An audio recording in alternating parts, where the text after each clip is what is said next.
seconds. Charles Barkley. Johnson around his man. Drives and scores. So Lamar Jackson just Stoudemire scores. On the road to Allen. Rejected. What a defensive effort that time. And Crowder looking for the alley. Kevin Durant breaking out here with a long one, looking at long rebound. Finds Booker. This is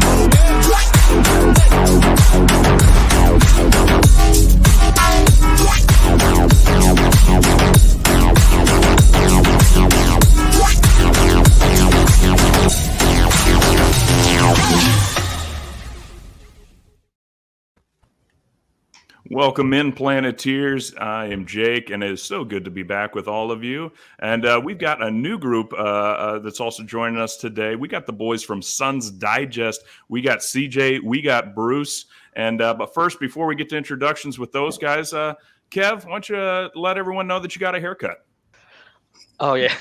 If you guys will notice, I do have a haircut. Thank you, Jake, for calling that out. What's up, Planeteers? Good haircut, man. I don't want the Planeteers, getting nervous about who's this new guy. Of course. But we missed you guys. We missed going live last week. Obviously, we were in a hiatus, basically. But yeah, we're here. We're complete, and we have a Suns Digest, guys. So we're pretty excited. Absolutely. Yeah. Hamo, how you feeling? You just got back from the bush. What is the bush? It's the opposite of the city. Sorry, that was really sarcastic. No, I don't know. It could be that. I don't know. I headed about 5 hours south, bit south of our nation's capital, Canberra, to my uncle's property down there, about 100 acres. So campfire, motorbikes, lots of booze, everything you want to do that you can't do around here. But yes, very glad to be back once again. Sorry I didn't make the last episode. For the Suns Digest boys who probably didn't see it, my face was like this. Oh no, you did make the episode. You did. Yeah, okay. Drop in. We were worried about you. It was terrible. It was bad. But yeah, we're back. So very, very excited to have Bruce and CJ here. Been a fan of these guys for a while now. So yeah, let's go. Well, and we'll get into further introductions about who Suns Digest, who's all involved with it and who these guys are. But so we'll just do kind of quick introductions here. But we do have somebody from Phoenix actually here, so we do know what we're talking about. CJ, go ahead and introduce yourself. Yeah, what's up, guys? My name's CJ, part of Suns Digest. I've been in Phoenix, Arizona for the past 6 years. Originally from Minneapolis, Minnesota. Moved here to get away from the cold because I, can't do negative 50-degree weather for too much longer at that point in my life. So love Phoenix, Arizona. Love the city. Love the people. It's great vibes. I've been watching the Suns from afar for a really long time, and then once I got here, you just fall in love with the fans and you fall in love with the people involved, and it's an easy team to root for, especially during the pandemic. What they did in the bubble, getting behind these guys was no problem. So to adopt them as my second team was pretty easy, and that was even before they added my favorite player, Kevin Durant. There you go. Well, I can shout out, since I'm a Des Moines, Iowa resident, a fellow Midwesterner. I do really enjoy Arizona. I'm one of those weird people, though. I actually like the cold. I don't know how many people ever say that, but there's a great difference geographically of people that like Arizona, which is myself, CJ, and of course a lot of the Sun sports fans. And then the people that like Florida, where I was just at last week. That's why I missed the show. And that is absolutely miserable. And I'm not even just talking about the hurricanes. I do not know who wants to feel like they're just walking in a shower all day, every day. Like, I was sitting and eating outside, and you have to like wipe yourself down as you are continuing to eat. Give me that dry heat 10 times out of 10. I like to be, just a very much more relaxed, dry climate. Yeah, the humidity down in Florida. My dad lives there, and it is something else. So, I can do the 110s of dry heat, for a few months. But the humidity in Florida and then the bone chilling cold for Minnesota for Minnesota's 5 months out of the year. It's another notch above Iowa. It's just something different. Y'all don't. I know people from New York. It's like it gets cold in New York. Right? No, it does not. Yeah, you don't know. The wind is not wind. Okay down in Florida, West. It's knives flying at you. And if, God forbid, you're actually in a city where there's like skyscrapers and the wind cuts through and it gets like a tunnel vortex and you just, but I would still rather take that than Florida humidity. And I still remember when I was out in Phoenix, I had a summer job there actually years ago. But Alvin Gentry was still involved with the team at the time. And they're like, so where do you go to get out of the heat? And he goes, oh, I don't. I stay right here. And they're like, it's up to 120. He's like, I love that. And I'm just like, somebody else I can agree with.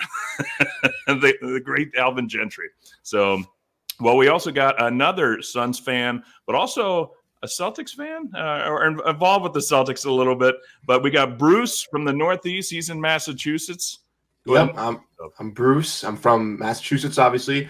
Growing up a Celtics fan, but always was a Suns fan, with Steve Nash being one of the players that got me into basketball. And we can dive into that probably a little bit later. But that was one of the main reasons why I got into Suns basketball, watching those highlights when I was a kid on SportsCenter. And that's how I became a Suns fan. And then ultimately with having players like Devin Booker and Chris Paul being my players that I've rooted for my entire life as well, those obviously cemented me being a Suns fan. But I've been working for Suns Digest with CJ for a little over or close to a year now almost, and it's been super fun, super fantastic. Really love engaging with the Suns fans and just kind of resonating with them and understanding alongside us just kind of what the Suns fans want and kind of realizing what this team wants as well, which I think is great. Hell yeah, man. That's awesome. Well, we're so excited that we were finally able to team up with you guys for an episode. And, unfortunately, we're going to be talking preseason basketball. I know some people are very excited. Hey, it's basketball. I'm sorry. For me, there's playoff basketball. There's regular season basketball. There's Summer League basketball. And I'm not going to go much lower, but it's way down there for preseason for me. Hey, the guys are getting a workout in. We're seeing what some of the new players look like. That's the important thing. So we're not going to do a game-by-game breakdown on this episode like we would normally do during the regular season of kind of what took place over the last week. But we'll just kind of, talk about some highlights and talk about what we're seeing. Of course, the Suns came out in our preseason opener 105, and we took care of the LA Lakers 118-114. Followed that up with a win against the low Detroit Pistons 105-97, only to find out that, yes, it is still preseason and these games don't matter. So the Pistons came back and beat us the other night 109-91. But so obviously, it's preseason, so the games don't count. But what are we taking away from it? Usually we can kind of start to see, maybe not necessarily tendencies, but we get to see some of the new players and see kind of what they are able to bring to the team. So let's start with you, CJ. What are some things that we'll start with what you guys like first, and then some things that you're nervous about first. So we'll kind of go around that way. But what are some of the highlights so far? Yeah, I think yes, the preseason games, they leave a lot to be desired because, no one's going, full tilt, right? Or at least you would think that. But I think with this particular Suns team, I think that it really has an opportunity to actually see the new depth that this team has. And that's been a problem for the Suns for the past few years. Even once they made the trade to get Kevin Durant and, lose guys like Miles Bridges and Cam Johnson, is that the team was lacking depth.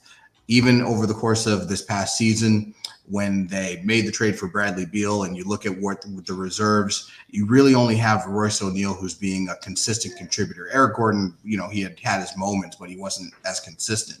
When you look at this team now and you see what the bench is going to look like for this team, and you really have a legitimate maybe 7 to 8 guys that you could see come into games and be solid contributors. And these guys are going to be fighting for minutes. And this is the time where they need to show what they've got. When you look at that Lakers game and you saw that, Josh Okogie making threes, like what? That kind of was. Did he finally start working on them? That's amazing. I mean, I don't know. That's something that, hey, is he going to develop a shot now? Because if he does, how much valuable of a piece is he?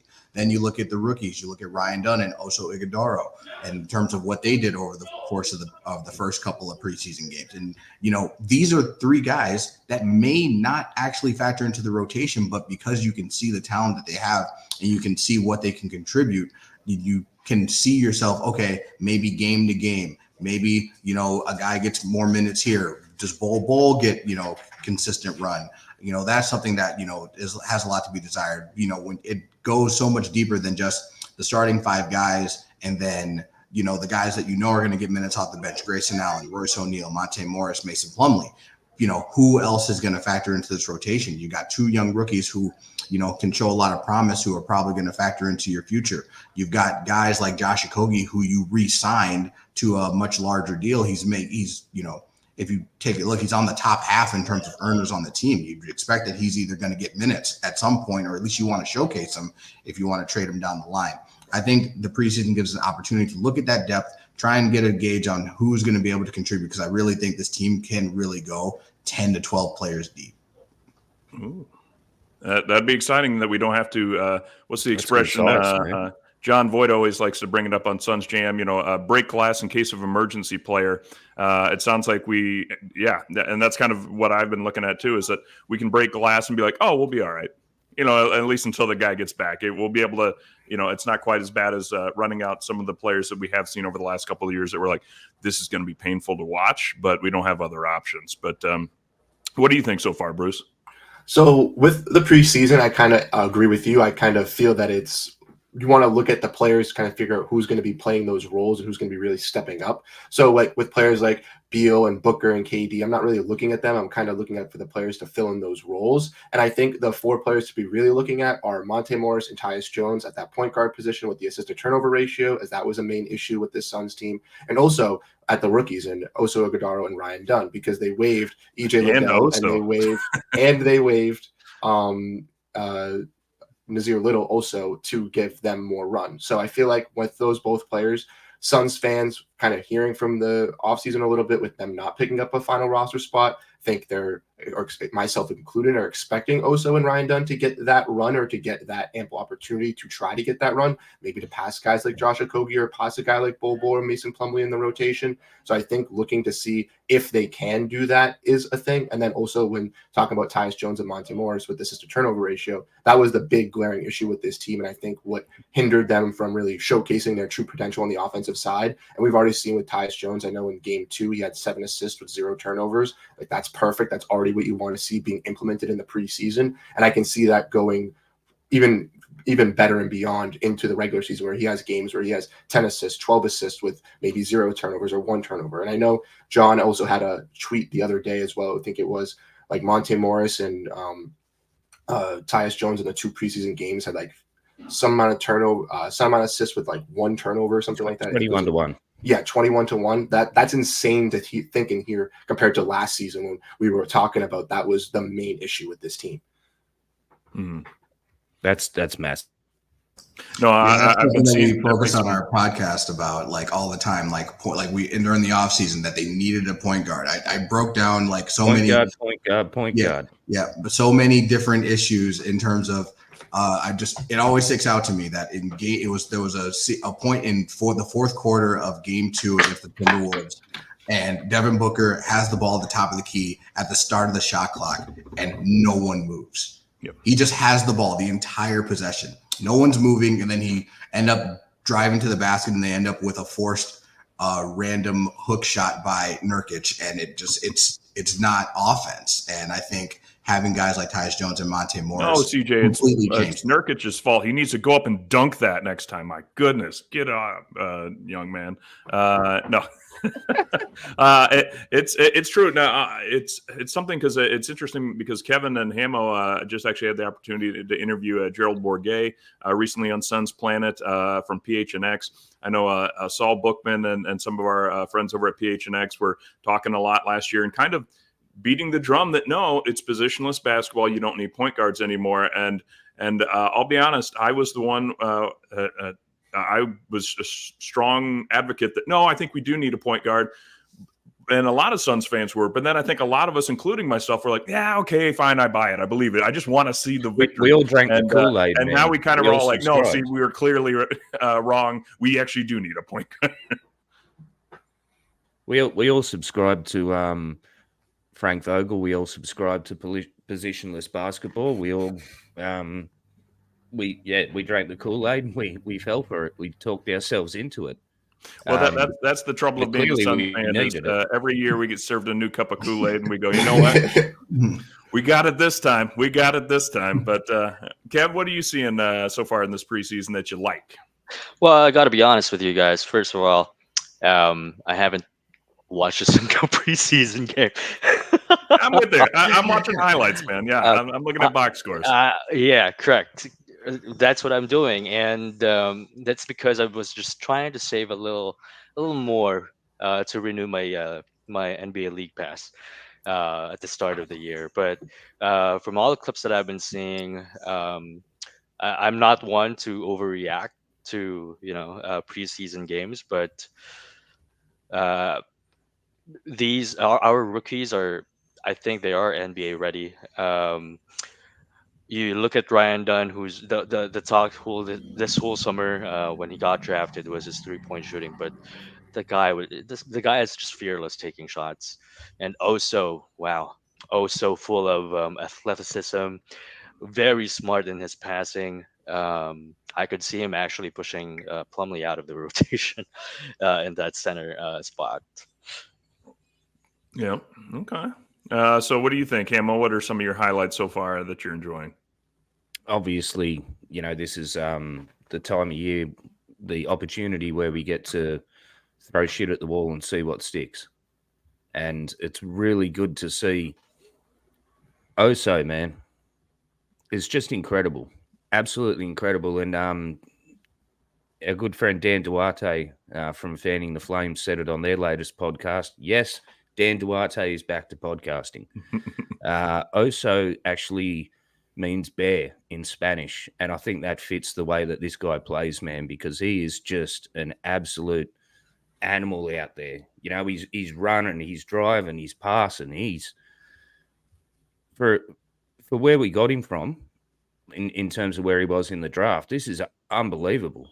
Absolutely unbelievable. A steal. Yeah. Oh, 100%. And, Ryan Dunn up until today has been looking pretty damn good, putting a lot of his putting a lot of the concerns that people had with him to the side about, shooting and so forth. There's been some strange things too, with what Bowl's been doing. Just there's some weird shit going on. But hey, it's preseason. Just enjoy it while we can have fun, eh? Can I add one more thing? Ryan Dunn is Ryan Dunn is so good defensively. Really, I think he has a much higher ceiling defensively in terms of compared to Mikhail. That's just putting it out there. Yeah, Ryan Dunn was one of my focuses, especially when we drafted him. I kind of did a little bit of breakdown. He is a really good on-ball defender. He is really good at the point of attack. Yeah. I really think that if he is able to, continue to develop that consistent shot, I think him being a future major piece of this team is going to be invaluable. I feel like you could look at him filling a role similar to what Jaden McDaniels does for the Timberwolves as being that number one defensive stopper, but someone who is able to be reliable enough to hit big shots in key situations. I think his main struggle, particularly on the defensive end, is his help defense. Sometimes I think he finds himself a little bit out of position, a little bit more too locked in on necessarily his man and not necessarily being in position in case, there's pick and roll situations that he needs to move to a different spot. I think that's something that's just going to come with time. He developed the feel for the game and the feel for the NBA because it's completely different, in terms of what they're doing in college. College basketball is like a completely different game at this point. But Ryan Dunn, I think he's got, real potential. And then also, like you guys have said, I'm super high on him. I was super high on that pick. He's so athletic. He's got such good instincts. And it seems like he's always in the right place, always in the right time. And the fact that there's a possibility that both these guys may not get consistent minutes over the course of the season actually kind of worries me a little bit. I would probably like them to at least spend some time in the G League so they're constantly getting work and they're constantly seeing action. I don't want them just sitting on the bench. So it's going to be interesting to see what Coach Bud does with these guys and how he factors them into the rotation, because I really think there could be contributors night one if he chooses them to be. Why do you think he has fallen off the draft? Also, I think it's partially due to the fact that he's a little undersized in terms for the big man. He's 6'9". He's not necessarily a 6'10", 6'11" guy. He also doesn't really have a consistent perimeter game as well. And I know a lot of teams are looking for more stretch 4, stretch 5s. right? And that's not really his game right now.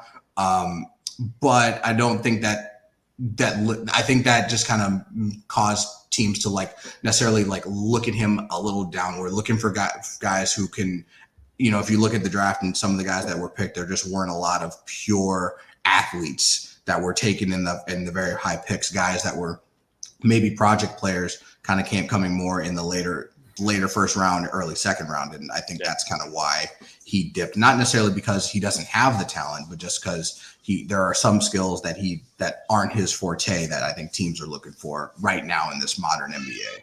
Fair. He plays a lot bigger than his height, though, doesn't he? Also to clarify, it doesn't look like Coach is down on him at all. He's getting the most minutes of any center on the Suns roster right now with Nurk out, and we kind of know Plumlee's not going to be raising his ceiling anytime soon. At this point in his career, he knows what he is, and that's fine. And so I think we're seeing him get high teens, right now. But Oso's getting over 20 minutes a game right now in these preseason games. So I would say Coach Bud definitely likes what he sees so far. Yeah, I would probably see if Nurkic isn't ready to go at the beginning of the season, I could see in lineups where Plumlee starts, but doesn't necessarily play the bulk of the minutes at the center position, and Oso does get a lot of run. But then that's also, what does Coach Bud feel about Bol? And, maybe Bol, takes some of those minutes, and maybe it's a game-to-game type of situation. I'm interested to see, how he plays it, because I feel like there's a lot of guys that he can point to and be like, he may ride the hot hand or the guy who's playing, better with certain lineups. But I think if you have a lineup where you have Oso at the 5 and KD at the 4, I think that's a recipe for disaster for other teams. I think that would be a great lineup where you have, Oso out there with KD, in the front court.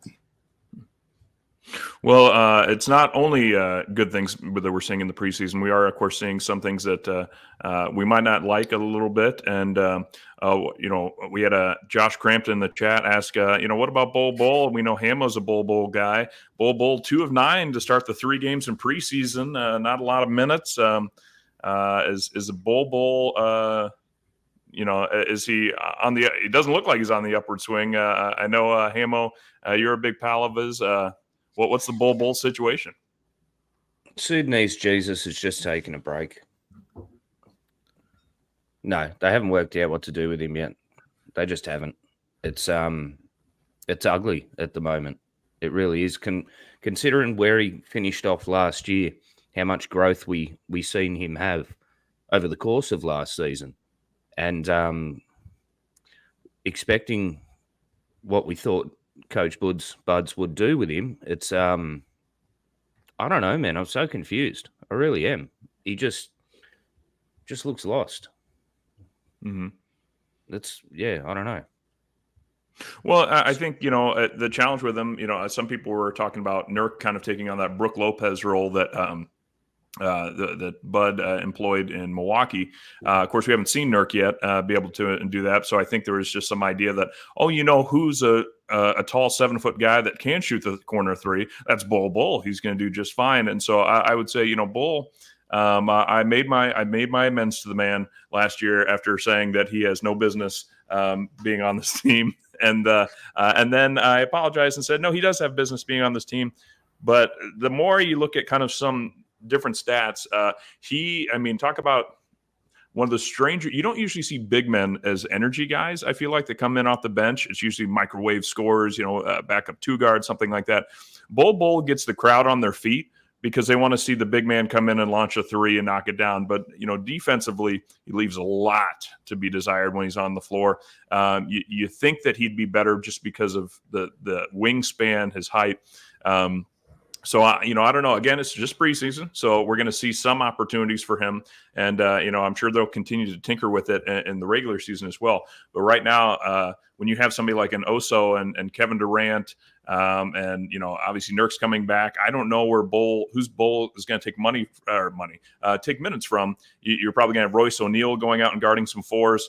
I'll go back to that mistake. Yeah, I don't know whose money Bull's going to be taking because it hasn't developed yet. But are you guys as high on Bull at Suns Digest as Hamo and us are? Well, I think the kind of question is about Bull is kind of where he fits in with this team. Like, what's his position? Like, what's he going to play? Is he going to play the 4? Is he going to play the 5? Because like you said, like, he can look good on the offensive side, but on the defensive side, if he's not going to be able to play, like, who can he play with on this team to make him look at his best? Like, who's that perfect player for him to play alongside so that you get the best out of Bull? Because I truly think that either there's not a player on this team that caters to that, or they just haven't found that out yet, or maybe it's just like not on this team. But I think that's how you kind of have to figure him out, because unfortunately for Bull, not just with the Suns, but he's been on an abundance of teams, just not really gifted an opportunity. So he's a young player that hasn't been able to showcase his skills or really showcase what his specialties really are in that aspect, realistically, with the Suns only spurts of time. So nobody really knows, like, I mean, besides the Suns training camp, what he's going to produce and how he's going to look. Talking about how high I'm on him, like you said, I think players like Oso, Royce O'Neal are going to play over him at this moment. But like you said, it's just preseason, and we could see one of those guys hopefully not go down with an injury. But if someone does go down with an injury, if Bull steps in, he could deliver and just turn it like a clock and just make it work. Yeah, I have similar opinions to Bruce. I think Bobo has a lot of potential, but at some point that potential has to turn into something, right? Like, you have to be able to like see it manifest. And I think in terms of his offensive abilities, I think those are high. And I think those are something that if he's given minutes, if he was given consistent minutes, 30 minutes a game on a bad team, he could probably be a 15, 18 a night scorer, easy. But then he has his limitations defensively, where he is more better suited in a rover position on defense, where he can get himself in position to play some help defense, block some shots, that kind of thing. That's kind of where he would excel at. He's not great in the post defensively. He's not great on the ball. He's not great in pick and roll. He kind of just needs to be able to camp out with a non-scorer, on him so that he can float a little bit. That's kind of where he's suited best. But that's part of the reason why he didn't get minutes with Vogel. That's part of the reason why, he hasn't necessarily been able to find minutes, in his other stops. He's kind of all gas, no brakes. And that's if being a reserve role, a reserve 4, where he can maybe come in for 10 minutes a game and just, play all out, that works for him. I think, he could probably find a spot in the lineup if he's playing alongside like a Mason Plumlee, for example. Yeah. But, then you don't get Royce O'Neal, who is a little bit more versatile defensively and can knock down some open shots as well. And I really want Royce O'Neal in this rotation. So, you got to, kind of pick and choose where you're going to make that sacrifice. I think Bobo will probably see more rotation if on rest days for certain guys. If a guy, is injured for a couple of weeks, then he'll probably see, somewhere between, 10 to 12 minutes a night. But until then, I think Coach Bud is just kind of he's looking at what he's seeing in practice and what he's seen so far in these preseason games. And I just think he likes what he sees more from Oso Ighodaro. And if anyone's going to, find, that 10th man, that 10th spot and some rotational minutes, it's probably going to be Oso over Bobo at this point. Mm-hmm. Well, and I do know that I'm a little slow to draw today because I don't have all my equipment with me. But since it is the Halloween season, let's remind folks who Bol is. Look!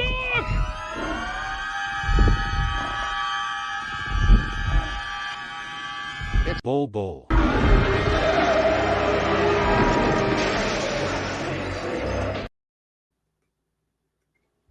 And yes, awesome. The Stay Puft Marshmallow Man Bol. We hope he gets back Our to that. producer Josh, man, dagger 3-point shooter. I think I agree on that. Kind of as a rover, maybe in a zone defense, which is not run nearly as much as it used to be anymore. But, I remember looking at some analysis of Dwight Howard back when everyone was saying Dwight Howard was one of the top defensive players in the league. And a lot of his stuff, like almost overwhelmingly, his blocks were coming as he was roaming the paint essentially and going and getting it wasn't coming off anyone that he was guarding. Somebody else was getting ready to take a shot over his own teammate, and he'd run over there and block it. So maybe that's going to be kind of the role for Bol. One other guy that I don't have a drop for, we got to get some Plum Dog drop at some point. We'll be working with our producer on that. But Mason Plumlee has not shown me. I've got it. As much as we're excited about Oso, as we just talked about, Mason's shown me no reason why Oso shouldn't be, right away. I mean, again, it's hard to judge veteran leadership in a preseason game, but just a quick run through of the box score, which of course is always a little limiting. But he was 1 for 3 with 4 rebounds in the Lakers game. Then he came in and was 1 for 4 in the first Pistons game. Got 3 rebounds, and then the last game against the Pistons, the one we lost, he was 3 for 4 with 4 rebounds. Now, granted, he's not getting 20 plus minutes a game. It's all in the teens, but. Is Mason who we thought he was, or is there any concerns? I remember being very hopeful, or I guess nervous of the Clippers when they added Mason Plumlee 2 years ago, and then he kind of got banged up last year, and now he's with the Suns. Do we have the more limited Mason Plumlee, or do we expect that he'll improve from here on out?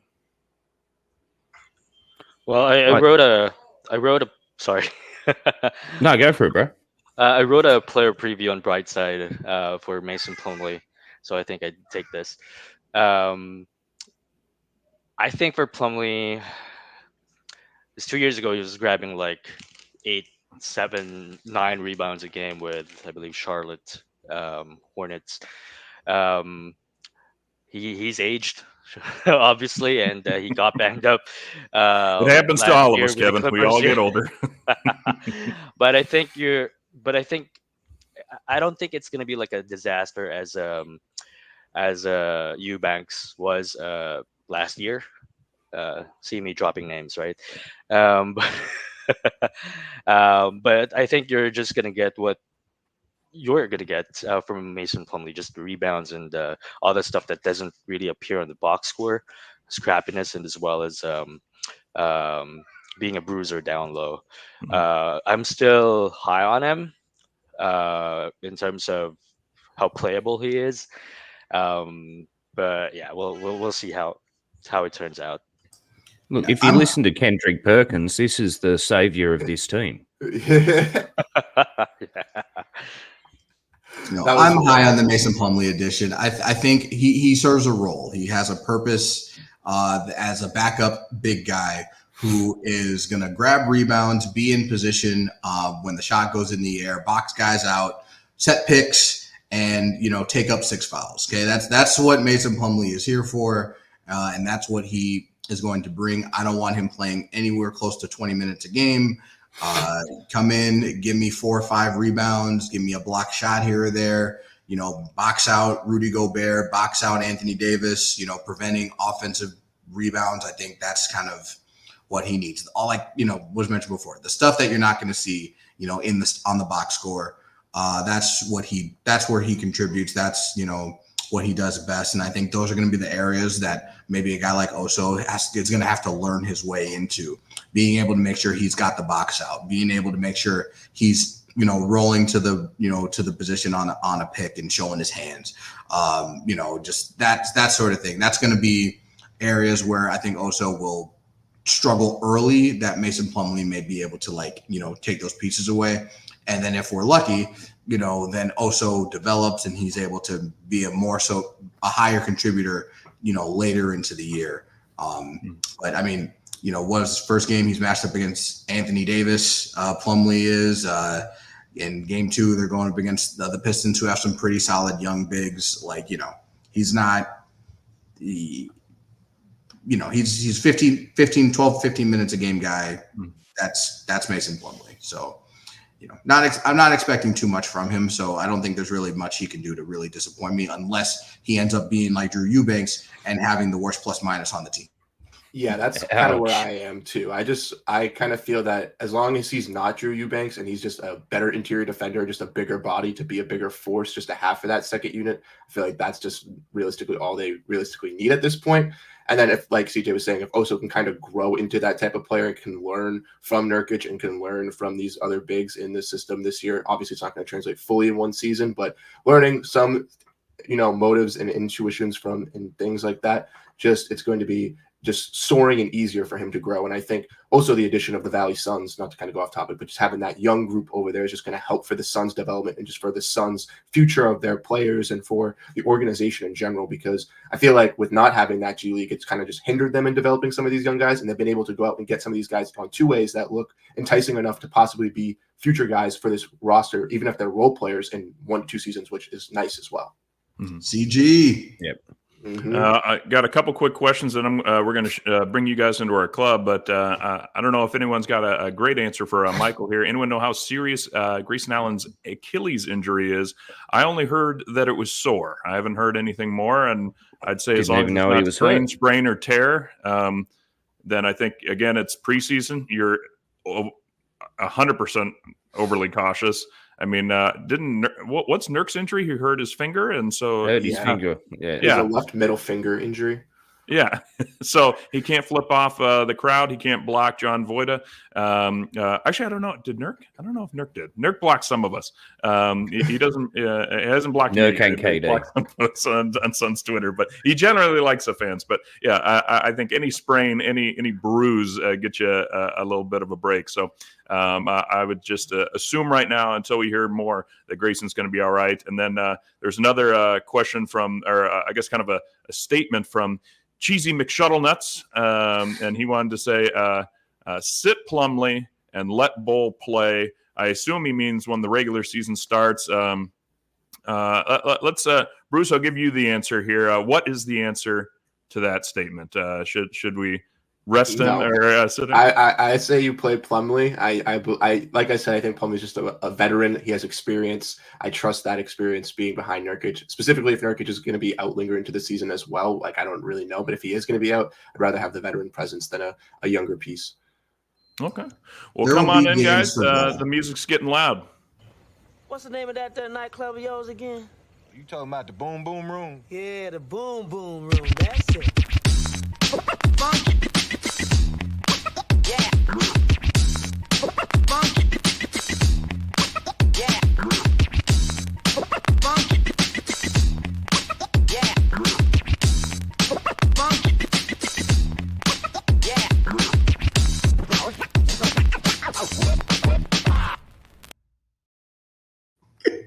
That was awesome. All right, gentlemen, welcome into the Devin Booker Boom Boom Room. You guys get passes right away. I'm working security. Hamel's watching the bar. He's hanging out with, Luca's mom. And Kevin's mixing it up with the VIPs in the back. So welcome all in. And tell us a little bit, gentlemen. We'll buy you a drink, but you know what, Suns fans? You can actually buy us a drink. You like that transition there? That was like Lindsey Smith on PHNX style right there.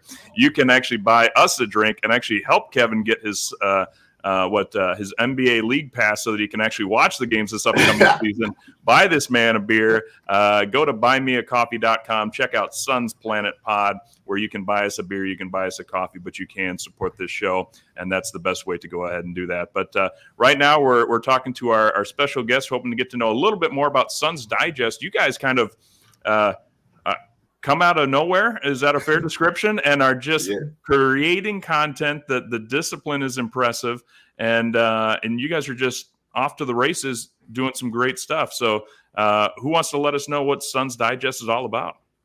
I can take it if you want. All right. So me and CJ work for a company called Suns Digest. So if you're a Suns fan, you obviously know what the channel is. But if you're unfamiliar with the format, it is a company, YouTube-based company. So there are multiple other digest channels as well, not just Suns Digest. We have channels across all 4 major sports and a bunch of other NBA ones as well. I work for Celtics Digest as well. That's where I originally started, and then I translated to. So would this be like a locked on competitor? Locked on? I guess. And... I guess, yeah, something like that. Something similar to that of yes. But we have a bunch of other channels. But CJ and I were both hired to do Suns Digest together. We both met each other by just being put in a Teams group chat and instantly just clicked. Started making Suns videos together. Started doing that, having fun, and then with our work schedules, it's been more solo videos if you've been paying attention. But we're trying to get more into the duo stuff. I've been trying to get more into doing this full time. I want to do this for my career. This is what I went to school for. So I'm trying to get into it. I just started writing with Last Word on the Suns and trying to get more invested in that. So for Suns Digest, we're going to try to start doing more streams, more updates, more content, and more central focus stuff to get the Suns fans engaged. Okay. Yeah, it's we try and do things a little differently than necessarily what everybody else is. Obviously, we want to report on the news. Obviously, we want to keep everyone up to date with what it is. But at the end of the day, we also want to see what's out there, see what sticks. Like, people are talking about different things, particularly over the course of the offseason when the trade rumors were flying. Kevin Durant to the Rockets, Devin Booker wants to be a Knick. Stephen A. Smith talking about that, and all these different things, all these different possibilities, and all the speculation that can potentially happen. And you never know. You can never say never in the NBA. Okay, Karl Anthony Towns just got traded to the New York Knicks out of nowhere. So it's you have to really see. But I think the one thing as Suns fans and the things that we've been able to relate to is that we see the potential in this team, and we believe that in this win now policy that it seems like James Jones and Matt Ishbia want to go for. They kept the big three together. They did what they could with the second apron to not only improve the team in the present, but also in the future. But when you look at the Western Conference, that's just absolutely loaded, from top to bottom. It goes maybe 10 to 11 teams deep that not necessarily can all be championship contenders, but can beat anybody on any given night.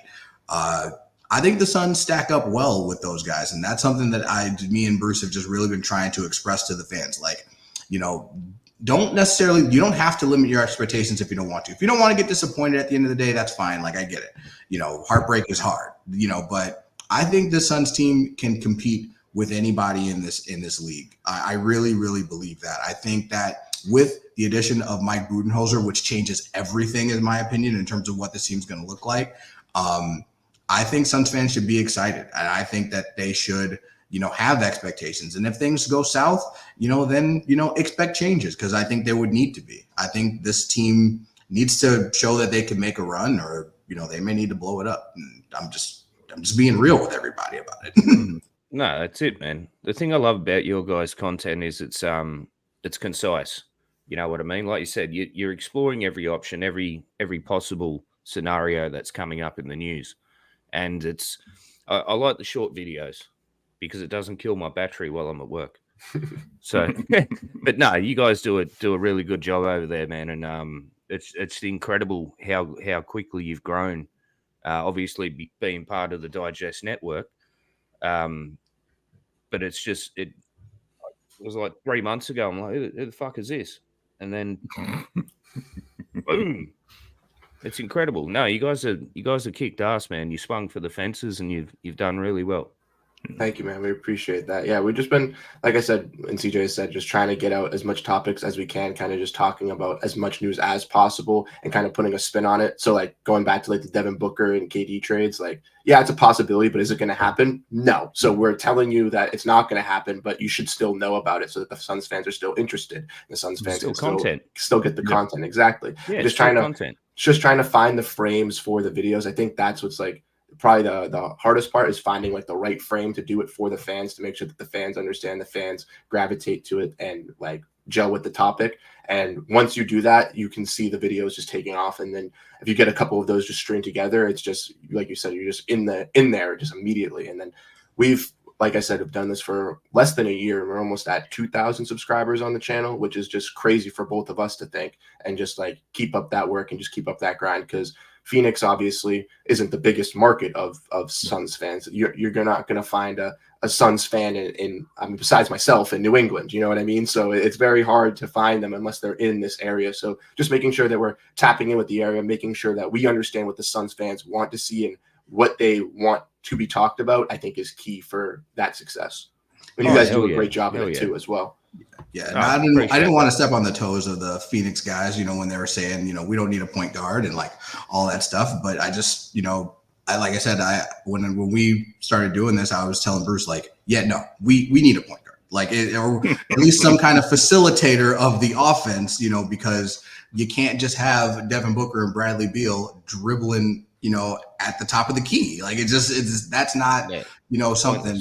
When we were talking about the possibility of them trading the first round pick, and Bruce and I were both saying, we want them to actually draft somebody, because, contributing when you're in a second apron team, you have so many limitations. But that's we just wanted to like, express to everyone that, has been gracious enough to, ride with us, during this thing, just say, hey, like, we're fans like you guys, we have, our thoughts in terms of what, the team would look like. There's all these different possibilities, which is true. We have to take it with a grain of salt, whether or not this team is actually going to put themselves in win now position. Are they going to trade Nurkic? Are they going to trade Nasir Little? Like, we talked about all of that stuff and all those possibilities, and, ended up, being in a situation. One thing that we probably just missed is the addition of Tyus Jones, just because we didn't even think that was going to be possible. And we talked about all these other different point guard possibilities, but then once the Tyus Jones team started picking up, that's when we, started hammering it in and going in on it. But we got, Bruce is a great teammate. We got a lot of support. And I think it's just the beginning. Well, and no, I feel like we need to shout out Tyus Jones a little bit more, even just because the stuff we've been seeing. And I mean, we've been talking about him a bit already, but just like the difference that he's already making. I mean, it's like if you ever go out with a couple that has kids or something, and the kid won't stop crying or something, and then all of a sudden Tyus Jones shows up and rocks the kid to sleep. That's Tyus Jones right now.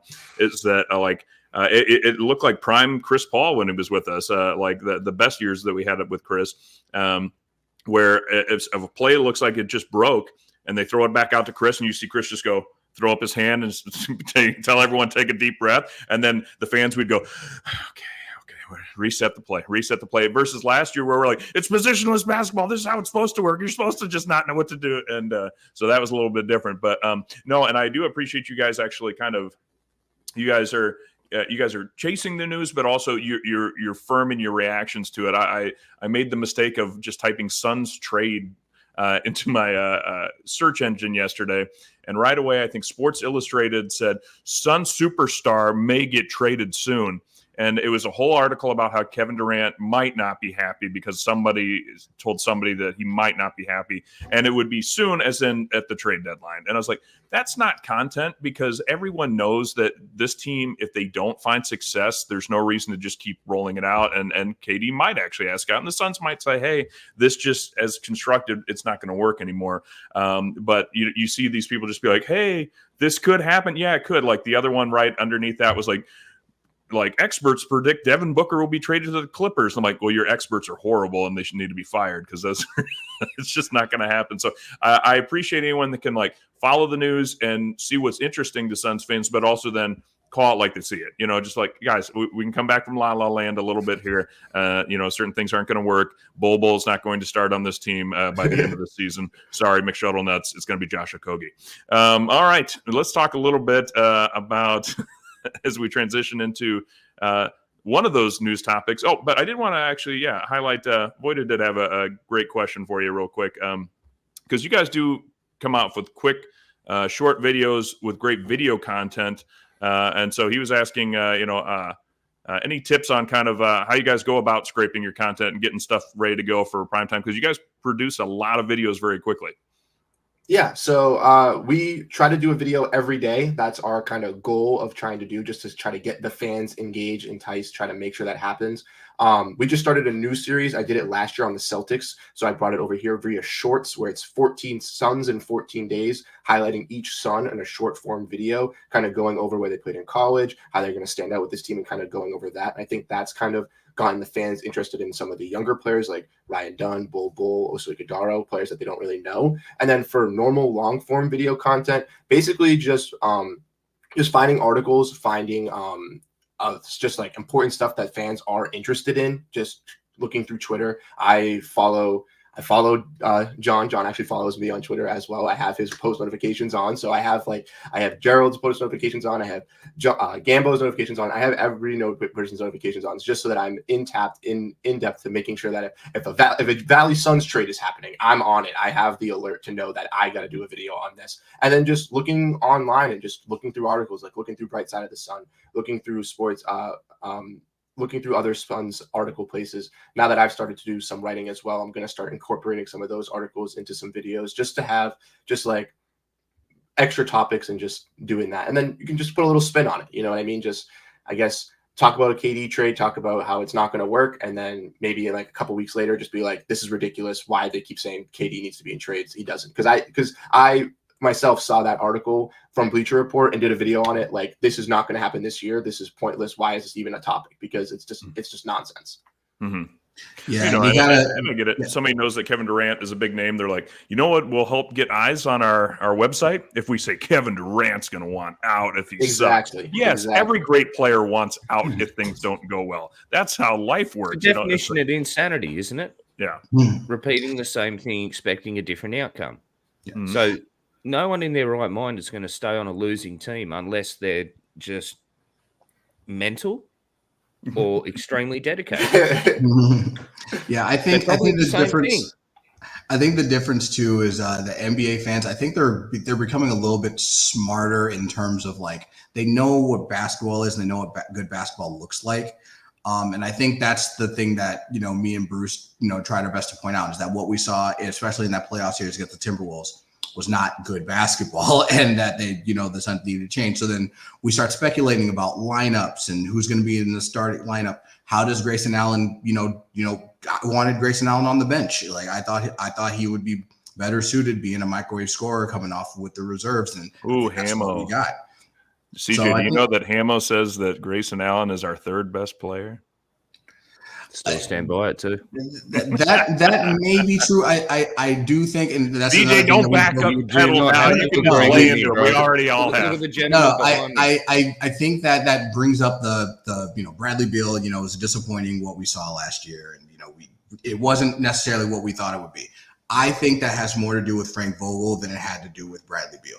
I think Bradley Beal is still one of the better offensive players in the NBA, and I think when you bring in Coach Budenholzer, and a point guard to take, the facilitating out of Beal's hands. And now all Beal has to do is go focus on getting buckets. And that's what he needs to be. And that's the position that he needs to be in. He doesn't need to be worrying about, how he's going to match up one-on-one with Anthony Edwards. All he needs to do is worry about getting the ball in the hoop. And that's where he needs to be. I think we're going to see a much better Bradley Beal this season. And I think Suns fans will be able to look back and be like, okay, it's not as bad as we thought it was, because last year it was bad. But I think he was out of position. Mm-hmm. My name is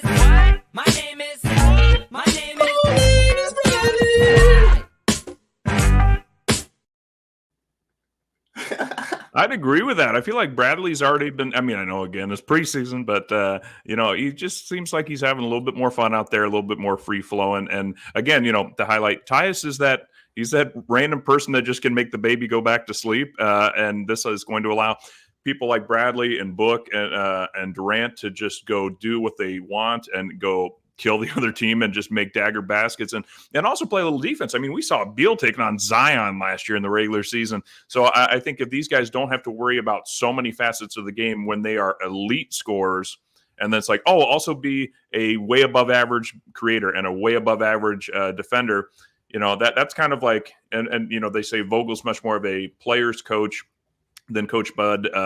And we'll see. But, maybe that's the problem is that when your buddy's like, you can do everything, man. You can go pick up that hot chick across the bar. Totally. Just go and ask her. And it's like, oh, no, Bradley, you shouldn't, because that's not your skill set. You're not going to go pick up that chick right there. That's Kevin's job with that haircut. So I've been waiting for this opportunity, and you said it perfectly. So I want to jump in. You mentioned Frank Vogel, so here it is. He didn't get credit for it on the latest fanning the flames, but here is the Dan Duarte. Dan Duarte, fuck that guy. Well, that's most of Dan's Needed to be words said. about Needed to be said. basketball. We're also winning the chip. We're definitely fucking winning the chip this year. So, well, we're going to talk a little bit about the NBA GM survey that always comes out and came out this obviously right before the season. But before we do that, again, in the spirit of the holiday season that's coming up, let's just remind people of who Hamo's third favorite best player on the Suns is. I mean, can you be scary? Oh, I know you were asking me. Can it be scary? What do you think of this? I'm Grayson Allen. Terrifying. Did you see that beefcake now too? Oh God, we might have to get a new drop of him just looking buff, maybe like an Arnold Schwarzenegger. Yeah, man, he's looking like a bloody WWE roster. He's far out. Well, let's on the GM survey, they ask 50 questions, I believe. We're not going to go through all 50 because we've got about 15 minutes left, so we're going to hit some highlights, and we're going to start off with one that I think Hamo's going to want to react to for sure, because he was recently on the Shooters Lounge, hosted by our boy across the pond, Matty, in England, and where Hamo said, I'm not worried about the Boston Celtics. I'm not going to say they got lucky or anything, but really the Celtics aren't that good. Now, I'm sure Bruce is getting ready. He's going to tee off here in a moment. But let's start with Hamo's response first, that the GMs say, which team will win the NBA Finals this year? 83% say it's going to be the Boston Celtics. The Suns are not in the top 5, unfortunately, on that. Or the top 3 on that, but they are well regarded in the West. I think top 5 in the West right now. So let's start with Hamo. Why are you writing all the NBA GMs are wrong? Recency bias. No. Look, I don't know what it is, man. It's one of them things. It's being a Suns fan. You dislike certain teams, and it's kind of hard for me. It's really kind of hard for me because my local team here in Australia in the NBL is the Illawarra Hawks, and that's who LaMelo Ball played for when he was over here. It's like the stadium's like 20 minutes away, and our coach at the moment is actually Justin Tatum, Jason's father. So it's kind of hard for me to hate Jason, but like his dad. But I don't know. He's one of them faces, man. I don't know. I just don't like Tatum. No, look, they're a good team. I don't feel convinced that is why they will not. They're a good team. They're a good team. However, I think there was a lot of factors that come into play, and I'm not going to say the thing that people do where, they had the easy route to the championship, because no one ever has an easy route to a championship. Never. Unless you're Lakers in an in-season tournament. Never. No one, except these guys. Never. Yeah, except the Lakers. Fuck those guys. No, look, it's just easy to hate on teams like that because they're successful. They're a very good team. They've got some outstanding players. But there's a reason why Jason Tatum didn't play in the Olympics. You're on the side if he's not that great. I don't think he is. I don't think he is.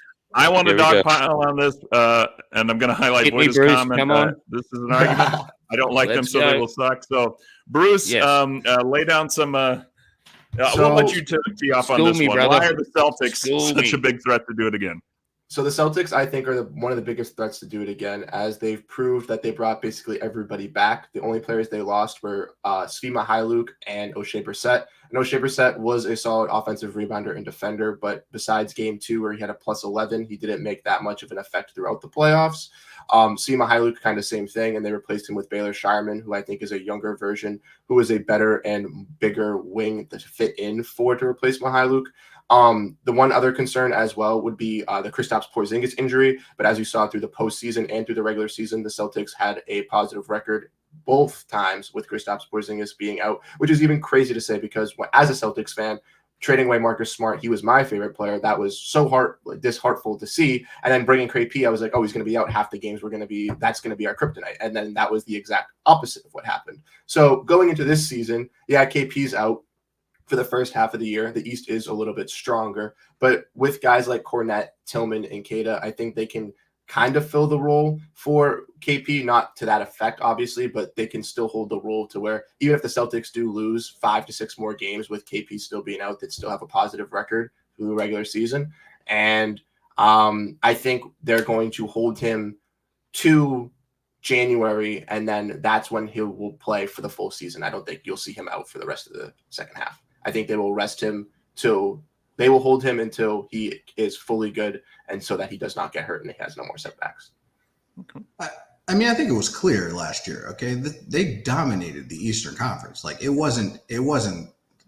There's no hiding it. They were the best team. Once they got Drew Holiday, it was checkmate for everybody else. Like I think Holiday so was the annual Joel Embiid injury happened. The Milwaukee Bucks flamed out, and the New York Knicks were a little bit of a surprise, but I think everyone knew that they weren't necessarily, going to be vying for a championship. Yes, the East has some good teams. Indiana is going to be, interesting, but all of those other teams have massive holes, massive flaws. Even the Philadelphia 76ers adding Paul George, I still, they think they have massive holes. The Celtics in the Eastern Conference are the only true complete team there. And I think we're going to see the same thing, even without KP for a little while. Like Jason Tatum, Jaylen Brown, they play so well together. They played so long together. Drew Holiday is the perfect captain, captain of the ship. And then you've got Mr. Reliable, old reliable, Al Horford's still there. And then they've got a deep bench. They've got guys who can, all of a sudden you look out of nowhere and a guy hits three threes in a quarter. They just got guys who know how to play basketball. They're well coached. It's a great organization. I think it's the Eastern Conference, like the Celtics. It's the Celtics, and then the Celtics, and then everybody else. That's truly how I feel. And to kind of second that too, talking about the injuries and stuff, I know a lot of people are going to use that as an excuse for the Celtics to win, they had an easy path or something like that. But those injuries obviously wasn't caused by any of the Celtics. It's not like those players went down because Jason Tatum or Jaylen Brown dove on a loose ball and injured a set player. Donovan Mitchell or Jared Allen was out before the series because he got hurt with Orlando. Donovan Mitchell was a non-contact injury. Tyrese was a non-contact injury. Luka was already hurt from previous series. Jimmy got hurt in the play-in game and was hurt all throughout the season. If you watch the documentary of the starting five, you could see that as well, leading up to that. So those injuries aren't caused by the Celtics, and the Celtics did what they did. They were the number 1 seed, so they deserved the easiest path, and that's what they were gifted. They got gifted the beat-up Heat 8 seed because that's what they deserved. They got handed the Orlando-Cleveland series because teams like Philly and New York and Milwaukee fell off and got injured throughout the season. And that's what was the blessing in disguise. This year, am I going to see that happening? Most likely not. I think the East got a lot stronger. A lot of these younger teams are going to be tougher. Teams like Cleveland, Orlando, and Indiana are going to be a little bit more gritty, or a little bit more fun. And the top teams like New York and Philly and Milwaukee, they're going to be interesting as well. But I truly think that Boston will be at the top, and there are other teams that are enticing and interesting, but no team has really taken over and done that. And like Josh is saying, Brad being the best GM, just finding those holes and finding those replacements has been huge for the Celtics into keeping these players, because they have backups in, you guys might not know, but Xavier Tillman and Jaden Springer, those are people that they feel could be possible replacements for Drew Holiday or Al Horford in the future for the Celtics. So they have those young guys already replacing their veterans that are almost on the way out, but are still contributors. And the Suns can kind of similarly do that as well with players like maybe Ryan Dunn and Oso Ighodaro, and having this youth movement now, and with Matt Ishbia wanting to win and James Jones being a smart GM. I think this blueprint that the Celtics have kind of built with this championship team is how other teams that want to win a championship are going to have to use. Especially with the second apron rules. Yes.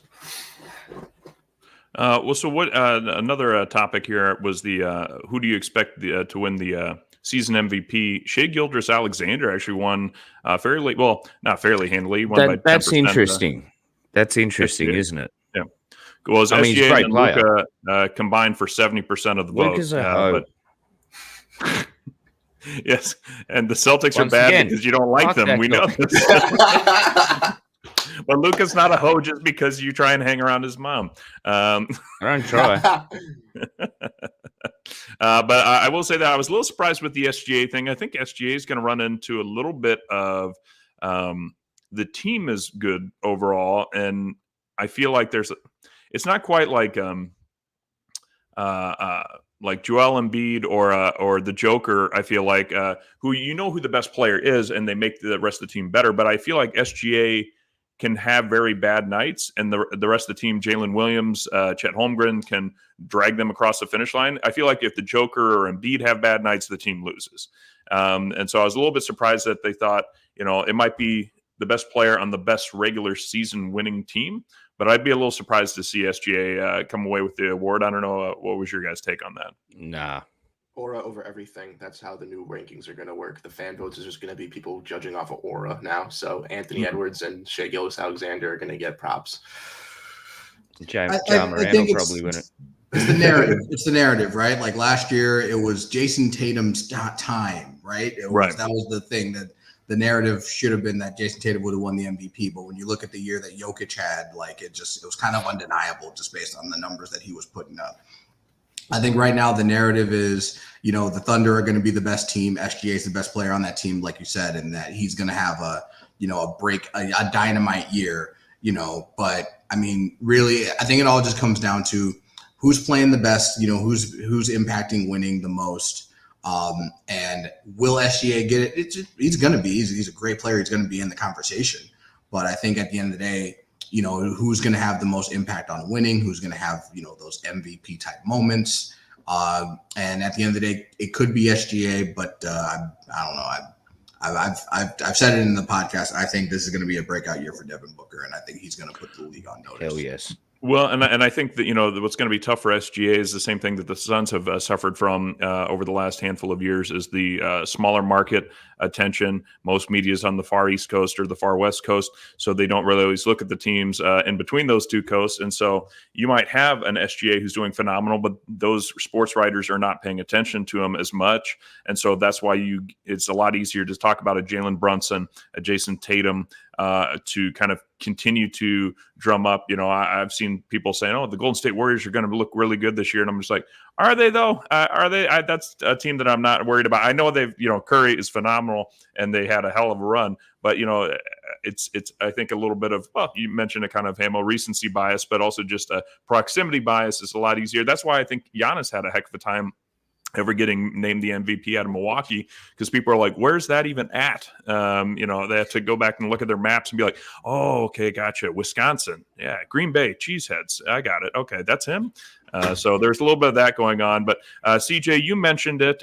You're also a T-Wolves fan, and you know exactly what's coming up next. And a shocking reversal from last year when 63% of the NBA GMs said Devin Booker is the best shooting guard in the league. He's been demoted to second place behind Anthony Edwards. 33% said Anthony Edwards is the best two guard in the league. CJ, what's the real story? All right. So the real story is I understand why GMs say that. I think Anthony Edwards is on the fast track to becoming one of the top three players in the NBA. Once he develops, a more consistent offensive game. And when I mean that, like, he's got a pretty good shot, he's got a good handle, and he is a good facilitator, but he sometimes will lack intensity at times on the offensive end. Sometimes he comes a little bit too passive and he ends up floating around the perimeter, camped out in the corner. If he changes that mode, he can become a 30-point per game scorer. Easy. He has that within him. And plus he's a really solid on-ball defender and help defender as well. The difference in terms of me is that I feel like people don't understand how good of a defensive player Devin Booker is, and he's already a great offensive player. And so the fact that I think people are looking at Anthony Edwards and looking at the potential and what he can be, not at what they are right now. And right now, it's Devin Booker. He's the best two guard in the league. And I think he's going to have an opportunity to prove that. People don't like see what he does. And I think last year, like, just kind of put a sour taste in his mouth. I think a lot of people are still holding on to Game 7 against the Mavericks a couple years ago, myself included. I still that's a big black mark on Booker for me personally. But if you look at his body of work, what he can do offensively, what he can do in one-on-one situations when you have to have a bucket and the ball is in Booker's hands, I'm scared. And anybody else should be. I'd say it's Devin Booker 1, Anthony Edwards 2, and personally, I think there's a decent gap right now. As Anthony Edwards continues to become a better player, he'll probably creep up and maybe even eventually pass Booker, but that's not the case today. I think this survey is about projecting and what Anthony Edwards is eventually going to become, but he's not that now. Okay. Well, there was one other one because I know we're running low on time here, but I'll point out that the Suns did win one of the parts of the survey, which was which new or relocated head coach will make the biggest impact on this team. Coach Bud, 40% of the vote, followed by Kenny Atkinson and JB Bickerstaff, who both collected 20%. So Coach Bud overwhelmingly got that one. Are you guys surprised? JJ ready? Everyone loves Coach Bud. Yeah, I'm not shocked. I mean, Bud has obviously had a great coaching career. Obviously, unfortunately, won a championship with the Bucks against the Suns. So, that's a little bittersweet. But no, hopefully he can, bring that over to Phoenix, bring that good luck over here, help the Suns win a championship. I think we've said it, finally here. I think we all agree that the Suns are a top 5 team in this Western Conference. I think we all expect that to see out of this Suns team. And if Coach Bud can, be a fantastic coach, I can only see that improving and getting better, maybe passing one of these top 4 teams and eclipsing into a top 4 or top 3. And then I think that's where, a lot of people around the league are realizing like, oh crap, the Suns are actually really good now. They made their moves. They found their holes that they needed to fix. And I think they've done a fantastic job this offseason. And I think Coach Bud's only going to add to that. Okay. Yeah, spot on. And guys, look, Kevin's just having a little bit of technical issues, so he's dropped off. So he wanted to say thank you to you gentlemen. In case our folks are watching or listening, and all of a sudden they're like, "We have not heard from Kevin for quite a while." Yeah, he did drop off a little bit ago. I did want to highlight too that donations are now being accepted for Dave King's Brightside Night. Dave King. I don't know if Suns Digest, if you guys knew Dave King too much, but I like to joke that I am a distant relative from the Dave King podcast tree. He ran the Sun Solar Panel. He ran, Bright Side of the Sun for quite a while before he turned it over to John Voida, who is now the managing editor there. So we lost Dave King, sadly, last year. But they've renamed Brightside Night to Dave King's Brightside Night. And now this is actually and I mentioned this before, it's my favorite kind of charitable activity because you donate money and it goes to send kids to a Suns game, which is just kind of a cool thing to experience. As you point out, we don't have a huge market, so let's start building the Suns fandom now if we can. And they had an amazing game, a 20-plus point comeback against the Kings last year that resulted in perhaps the best regular season game to watch. So they'll be taking on the Atlanta Hawks January 9th of this year. So, consider going over to Bright Side of the Sun, chipping in some money, and letting some kids go see Devin Booker and Kevin Durant and Bradley Beal and Bol, because McShuttlenuts wants Bol to get some love. That's what it's all about, guys, isn't it? It's about basketball. It's about the the community. It's about preserving the legacy that Dave King fought to do, and build the fandom. So yeah, the links there in the comments, guys. Please head on over to Brightside. There's many different packages available, ranging from, I believe it's starting around the $15 mark. Any little bit is going to help, man. And this is a beautiful thing that Mr. Voida and Brightside are continuing to do. So yeah, and Phoenix Suns are backing it more than ever this season. So yeah, it's a beautiful thing, guys. It really is. Head on over to Brightside of the Sun and check it out. Well, and I think what's also kind of neat is that you get to kind of see the result of your donation a little bit too. If you follow Bright Side of the Sun, if you follow John Voida, Matthew Lissing, those guys, they're going to be posting pictures. They've been able to sit down and interview James Jones at one of the Bright Side nights, that kind of stuff. So, I think sometimes, we're going, picking up some Panda Express, or you're at a Walgreens or something, like, would you like to round up for $1 and send it to, a blood bank or something like that? All great causes. But you send the money, you never see it again. You don't know. You just hope it helps. Brightside Night, it's a cool thing. Helps kids go see it. And then you can go on Twitter. You can see, the smiles that these kids are getting to experience. And I know, actually, that every now and then they shift it up too. I know during the COVID pandemic, Dave King had first responders getting to go to a game to kind of take a little bit of a break and enjoy some great basketball. So something very cool to check out. Guys, we're out of time. I don't want to hold you back anymore. But I do want to remind all the Suns Planeteers, go check out Suns Digest, after you check out some of this other stuff we talked about. And I want to give you guys each kind of a chance to wrap up. Let us know where we can follow you. And CJ, let's start with you. What's your social media handles? And thanks for coming on. Yeah, no problem. Thanks for having us, guys. We really appreciate it. Yeah, I'll still be doing videos up on Suns Digest. You can follow us on YouTube. Hit that like and subscribe button. Hook us up. Help us out. You can also find me at Real CJ Sports on X. Normally, we'll be retweeting funny videos, guys getting dunked on. Love doing that. But also just spouting out some opinions in terms of what's happening. Football, basketball, love sports, love community, love talking about it, so we can wrap it up anytime. Awesome. And Bruce, before I turn it over to you, as I mentioned, I'm heading out to Boston next week for a conference. I also signed up for the Sam Adams Brewery Tour. Is that worth it? Is this a smart thing that I'm doing? Yes, okay. Yes. I'm very excited. That was a very quick yes. That was a very quick yes. My friend Josh Crampton's been in the chat, and he's been at the Sam's Adams Brewing Company with me. So I can tell you that we know that it's a good spot. But yeah. Yeah, I was like, they're like $15, and I'm just like, oh, I actually went and moved my flight back from work. I'm like, I'm gonna be a little late to this. I'm gonna be doing some tasters. Yeah. Sam Adams down to Jamaica Plains. It's a perfect beer. Me and my boys always drink it, but always you can check me out over on Suns Digest along with CJ. If you want to catch up with Celtics stuff, kind of get into enemy territory, you can check out Celtics Digest as well. But also you can follow me on Twitter at Bruce Velez, where I have all my NBA stuff. I post my Celtics, my Suns Digest, my writing, and where I'm doing my personal YouTube channel, just talking about the NBA and stuff like that. So if you want to get all the news, NBA stuff, tweets, any of my opinions, you can follow me over there as well. I have to say, I think you're the first person I met that's a Suns and Celtics fan, and having lost the NBA Finals, our first attempt to go to the NBA Finals to the Celtics, it's just got to be a tsunami inside of your mind sometimes when you watch those guys play. Just like, maybe my Suns can win one time over these guys. That would be the ideal.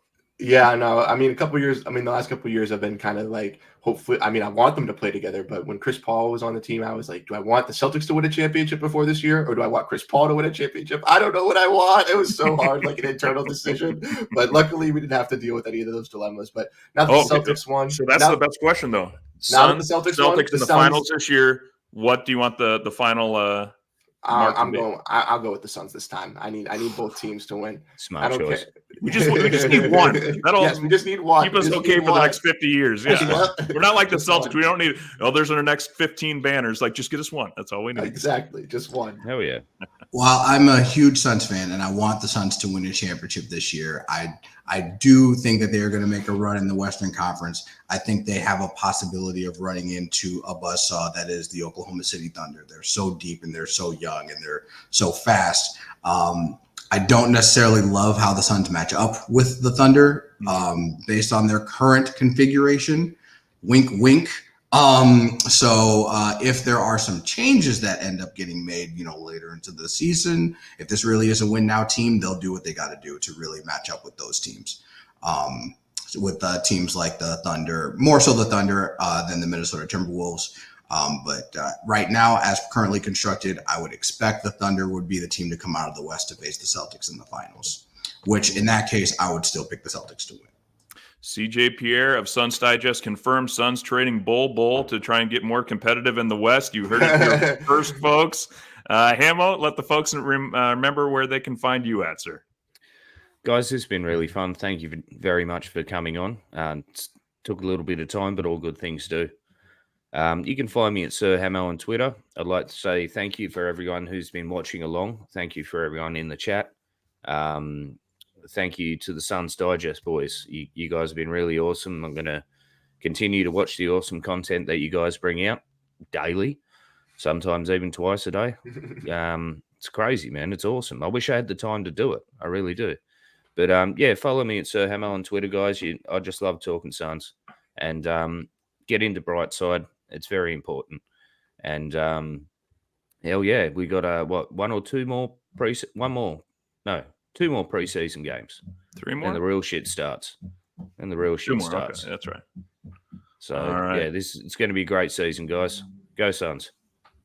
All right. Well, and a quick announcement. I'm not sure if we'll be on next weekend. I know I'll be, getting drinks at the brewery, so I might not be able to make it. We'll see if the other guys are to talk a little bit more about the preseason. But we do have our opening of the regular season episode already scheduled, and the Suns Planet is traveling to Germany. We finally got our guy Jonathan Walker on board, so stay tuned for that as the Suns Planet will go talk a little bit about tip-off. Well, I've already had our first opening regular season game, and we'll learn everything there is to know that we can about the great country of Germany. You can follow me at Fallen Founder on X, and our beloved Al McCoy, sir, take it away. Wherever you are, whatever you're doing, stay with us as the Suns get set to shine here on their home court. Here's Perry. Cigar Hurd. Here's the jump shot. Good! It's good! Al McCoy with you courtside. Pumped up a 3. Shazam! He ties it. Hey, D.A. Al and Tim up here. Happy birthday! Right. Yeah. I know it's the moment. Happy birthday, baby! Here's Cameron Payne out on top. Durant, 3-pointer straight away. Shazam! I just want to take this opportunity to thank everyone in this arena this afternoon, to all of those that are watching and listening on radio and TV. Thank you for allowing me to tell the story of the Suns for 51 great years. That pretty much wraps things up here. And for one last time, this is Al McCoy saying thanks for being there. Thanks for being with us tonight. And from the Footprint Center here in downtown Phoenix, we'll just say so long for now.